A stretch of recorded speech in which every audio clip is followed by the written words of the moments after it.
Hello, everybody. I am Jonathan Kirshenfeld, the founder of the Institute for Public Architecture, and I want to welcome you all.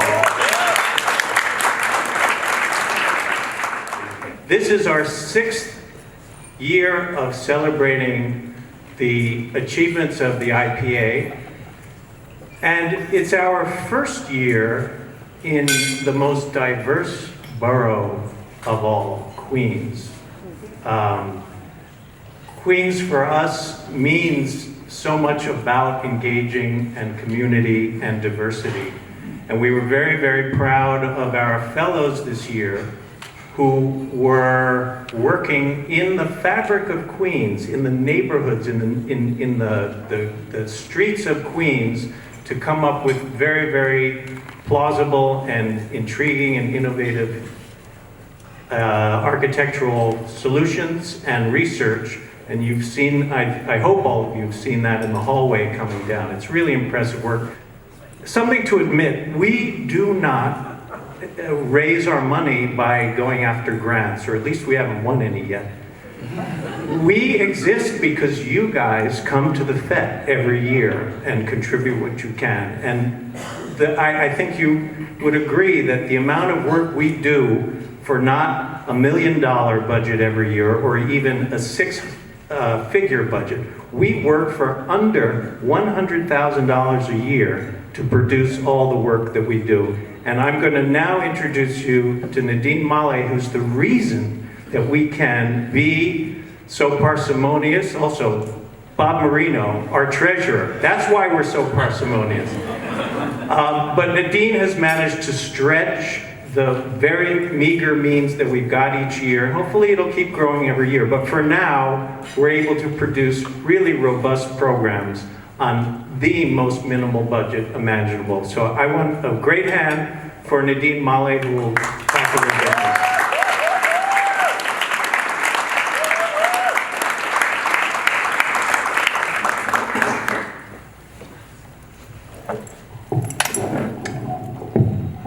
I'm wearing high heels, but they're not tall enough.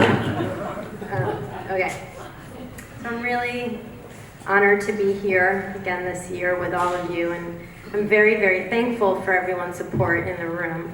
It helped us accomplish so much this past year. What I'm really feeling about talking about tonight and about this organization, the Institute for Public Architecture, is that activism in the spirit is so important for the work that we do and in the world that we're living in right now. And our goal is to challenge social inequities through the design of our public spaces, to bridge the gap between architects and designers and policymakers and citizens. Our urban spaces can and must bring people together, and our urban spaces can forge connections and improve the social fabric.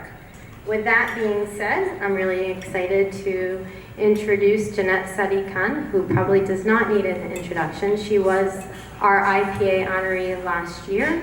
She is the street fighter with a capital T, and she will introduce our first honoree, Margaret Newman. So good evening, IPA. Woo! What an incredible evening we are having here tonight. All of you traipsing all the way out here, lots of stuff going on.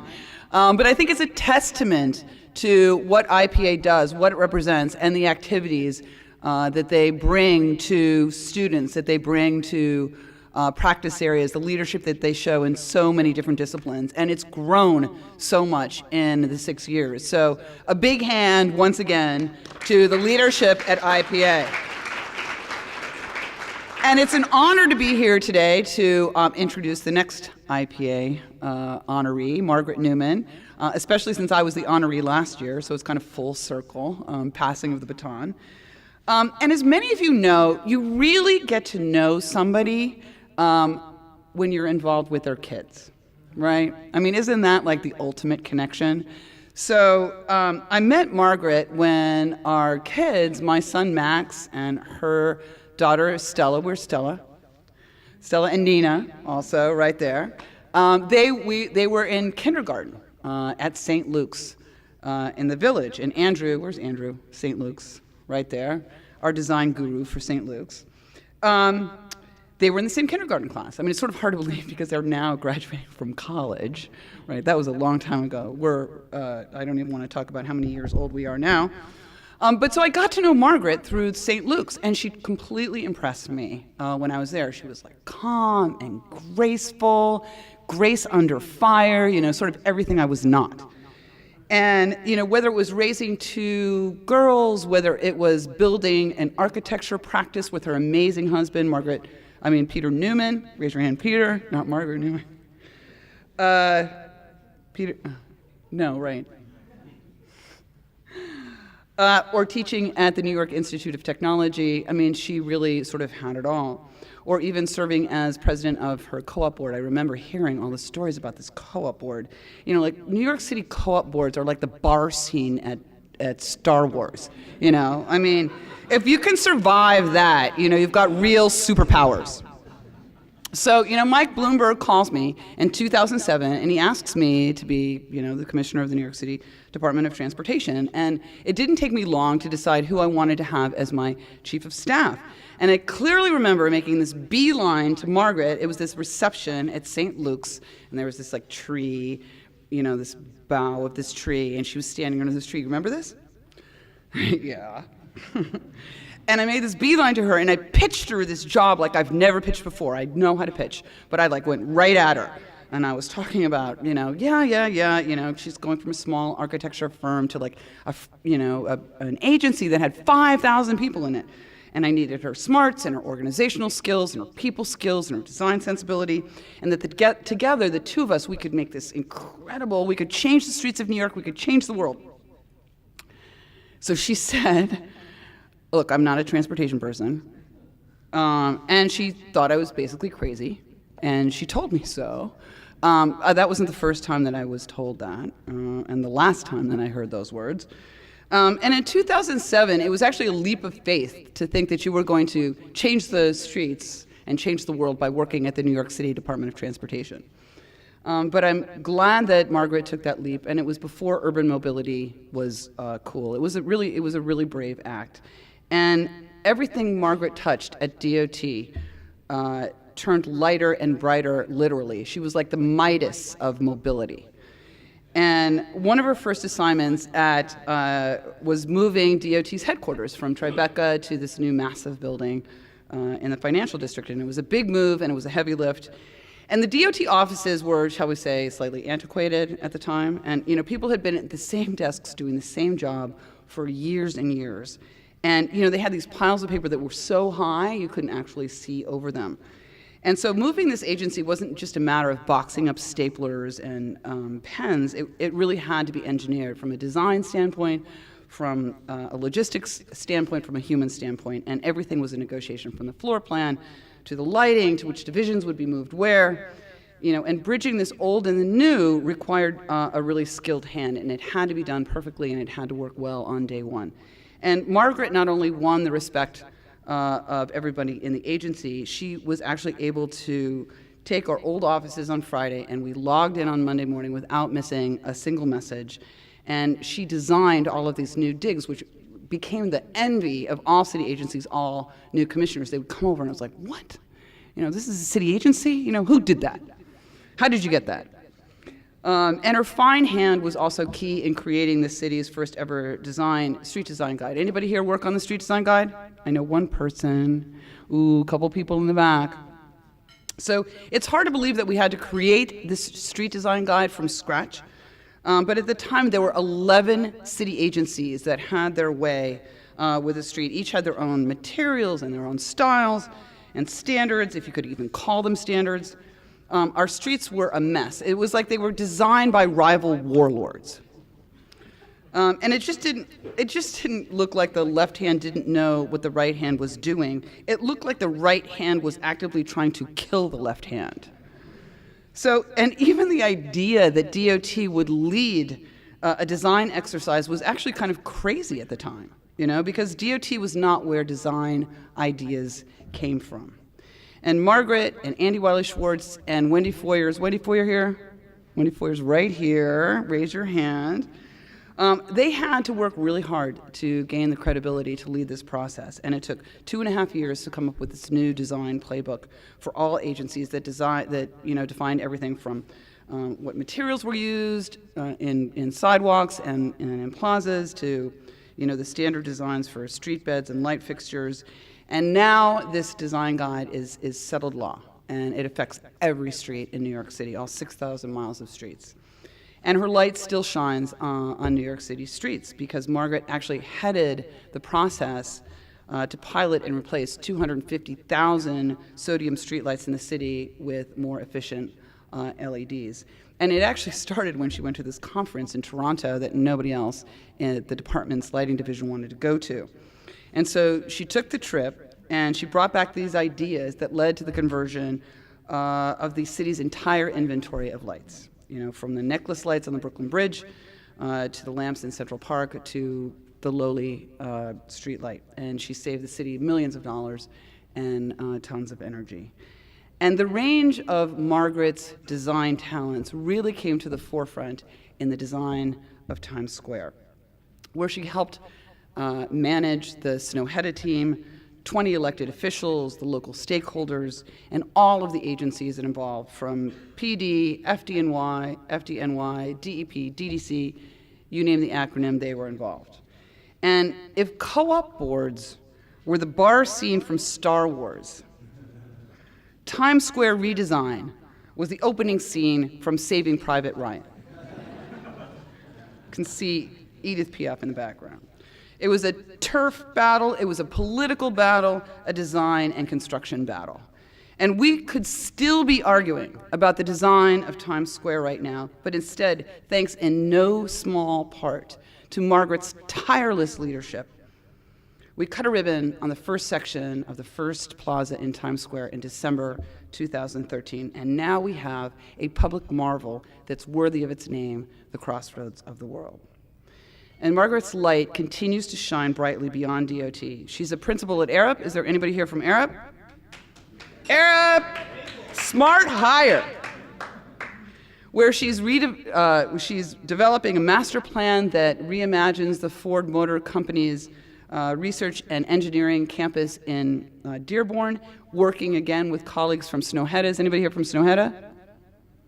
No? They should be. Should be. Okay, I'm going to try the next one then. Working on the redesign of Union Station in Chicago along with colleagues from Grimshaw. Grimshaw? Okay, stars for Grimshaw. And making the Library of Congress more walkable with pedestrian wayfinding signs. There's a joke there that I cut. Along with Jim Polshek and Pure and Applied. Anybody here from there? Polshek, Pure and Applied?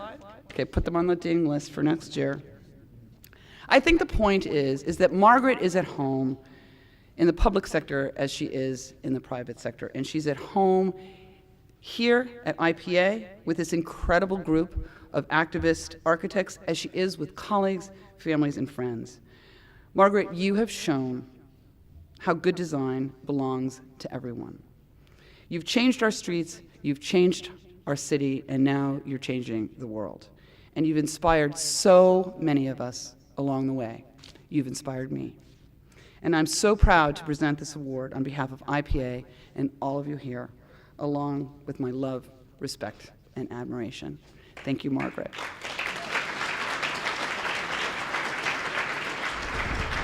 Okay. Okay. Thank you. Jeanette, thank you. I mean, I have had the most amazing opportunity in terms of my work, as Jeanette outlined, so that saves me all of the trouble of talking about myself, which I'm not always so comfortable doing. Thank you. And thank you for, I'll get to that a little bit later, but first I want to thank Nadine and Jonathan and the rest of the team at the Institute for Public Architecture, who both for honoring me tonight and also for bringing me to Queens twice in the last probably 3 months. It's really, I went to an amazing event that they held over the summer for the fellows at the Queens Museum. If you haven't been there and seen the Queens, the panorama of New York. It is incredible, and you should go. And it's amazing. And to see this, hear the history of this site, and to think about what it could become, it's really, I'm really thrilled to be here. Ijo, I met Paula, and all of the work that the Plaxall is doing here in Queens is really exciting. I know how difficult it is to manage and direct an organization in New York City with so many divergent points of view and opportunities to get involved. And congrats on the 6 years. You're over halfway to 10 years, so that's really exciting. And I think the IPA's support for activist citizens who can make a difference, who can bring both beauty and equity into the public realm and to our urban policy is incredibly ambitious and essential to our current discourse. I am really thrilled, truly thrilled to be part of this constellation. Jeanette has given you an amazing summary. It's very accurate, all of it, including the time under the tree. And I have to say, there's a number of architect friends in the room, and not only did I say she was crazy, but then I told people that she had offered me this position, and they said, why would you do that? And I had to say, well, I don't, the Department of Transportation, I don't know why I would do this. I really have to think about this. But Jeanette is so persistent. So persistent. She trusted me, and this is true Bloombergian model, taught me that nothing's impossible if you are persistent enough. So I learned a great deal in that position, and it's actually brought me to where I am today. And I believe also that we had the good fortune to work in what is, I would call, the golden age of city government, and I'm really hoping for more golden age, and as Nadine said, please vote, and we'll get to that later. But I thought I'd take this opportunity to talk about what's really most important to me in my work with other designers, with my clients in public and private sector, and of course my relationships which endure with colleagues that I'm working with around the world. So architecture as a profession held for me the promise that in the careful design of the physical environment, we could positively influence and inspire those who inhabit and use these places. In short, I think the physical environment matters a great deal, and our physical and mental well-being depends on the quality of these spaces we inhabit, both inside and out. It can deeply influence our state of mind, the quality of our thoughts, and our ability to do good work. These days, I guess I find myself increasingly distracted with discussions around the future, especially the future of technology, how we need to plan for the digital and virtual space that is changing by the minute. In fact, it's changing how we think, how we work in ways so profound, it is sometimes startling to look back 10 years and try to remember how we ever managed simple navigation without Google Maps. But then I'm drawn back to the here and now, trying to get across town, bouncing along on a bike, squeezing between monster concrete barriers on a roadway that is in need of repair, or enduring a major subway delay, or LaGuardia Airport, or worse. Well, maybe there isn't worse than LaGuardia. Great minds. And I think we are not thinking enough or planning enough, but most especially, we're not demanding enough of the physical world we inhabit. It's a mess, and it needs to be a priority. I ordered dog supplies from Chewy.com. How many of you have dogs? And how many of you order from Chewy? It arrives in 24 hours from the time I press the button on my iPad. It arrives at my house. It's a miracle for my dog. I need to get to JFK, and it takes 2 hours of aggravation. So I'm thinking maybe Chewy could get me to the airport, or better yet, maybe invest in a way to get us all to the airport. So you get my drift, and I'm very passionate about trying to figure this out. I was just in London to speak on a panel which marked the closing of an exhibit, Conflicts of an Urban Age, which was jointly sponsored by Arup and the London School of Economics.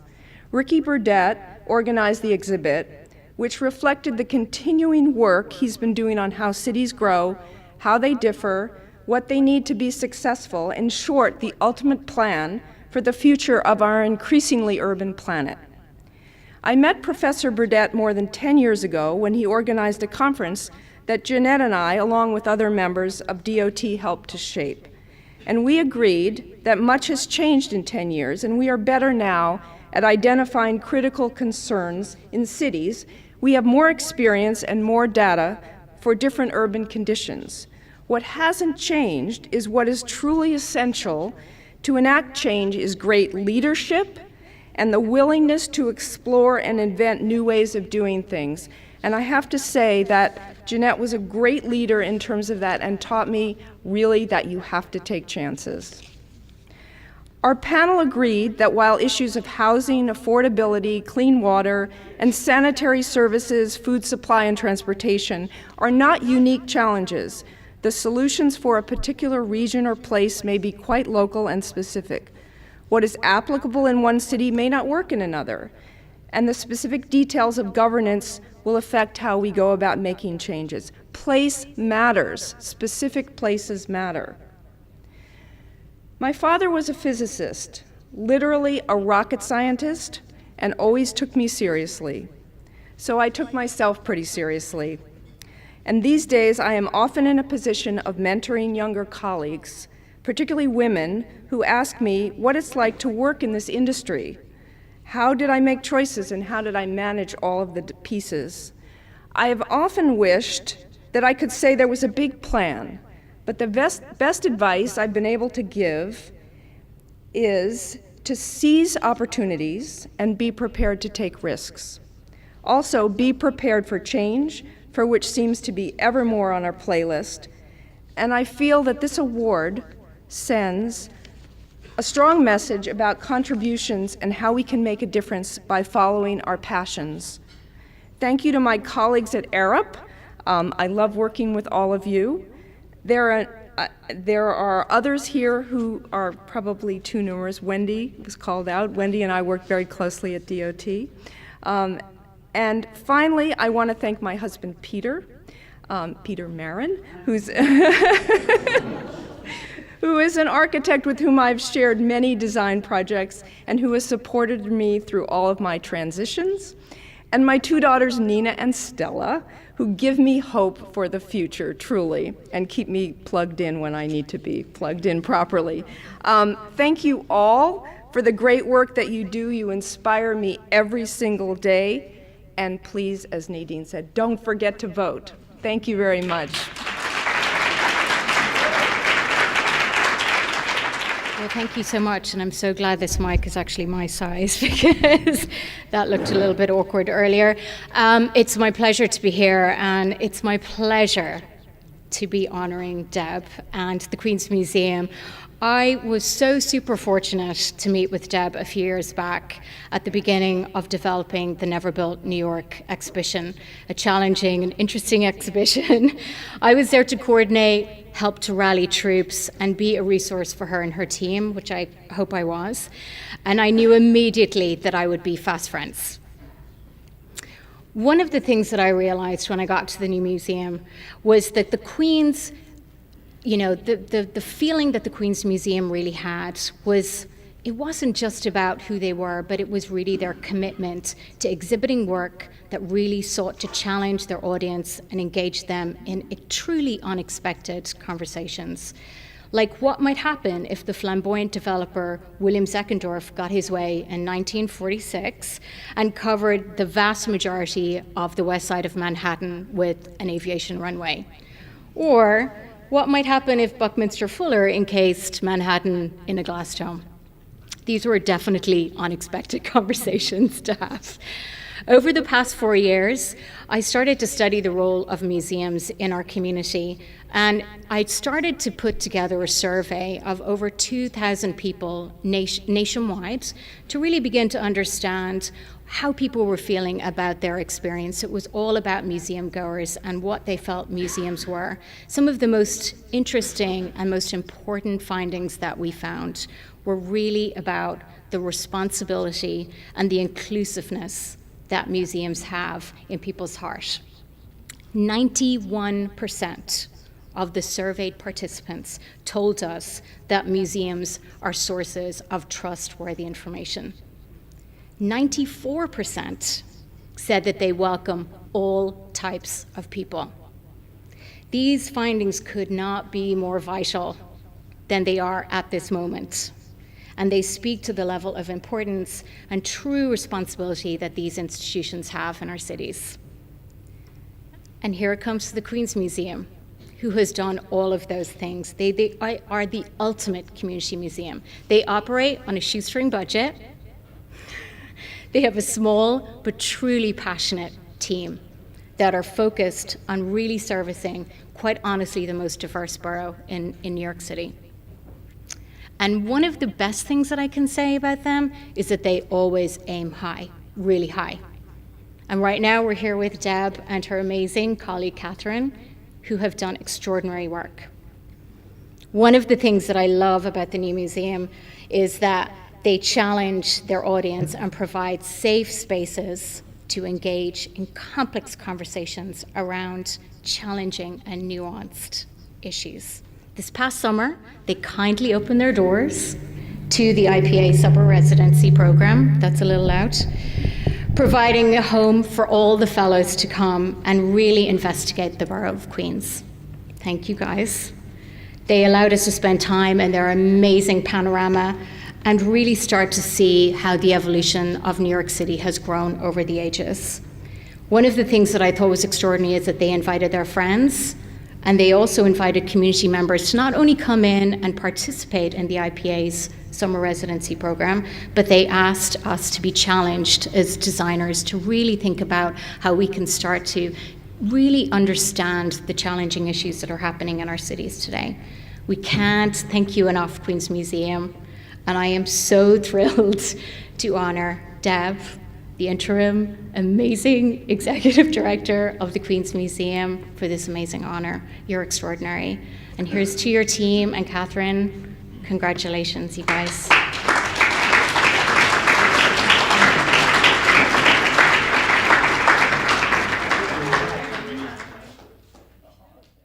Welcome to Queens, everyone.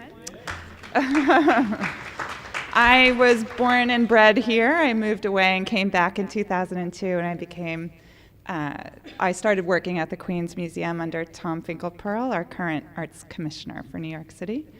And I just wanted to thank you, Bevan, specifically for connecting me to the IPA and to so many resources during the Never Built exhibition. Thank you. So, good evening, everyone. I am honored and thrilled to be here tonight in such esteemed company. I know that I'm not up here because of me, actually. I'm up here because of the Queen's Museum's beloved artifact, the panorama of the city of New York. Those of you who have been to the Queen's Museum, and I hope it's most of you in this room, given the crowd here tonight, know that the panorama is a colossal architectural scale model of New York City featuring 895,000 buildings and structures.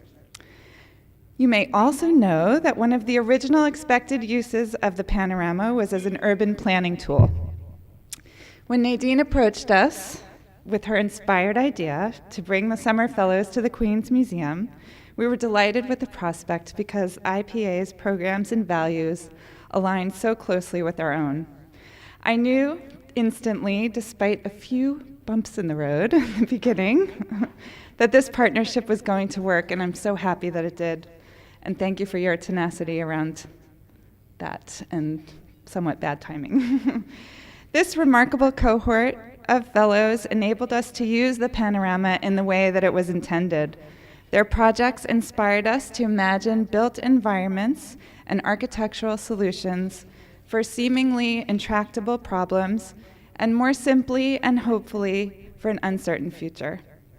This work was especially poignant because the IPA so genuinely values public participation. Not only do the projects incorporate input from our own staff and local community, but one project even offered potential solutions for a serious real estate problem we were experiencing in real time.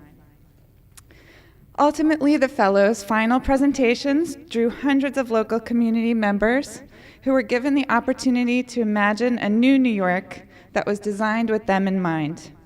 To me, that's the magic of collaboration and the panorama, and I'm so thrilled that the fellows were able to bring this to life.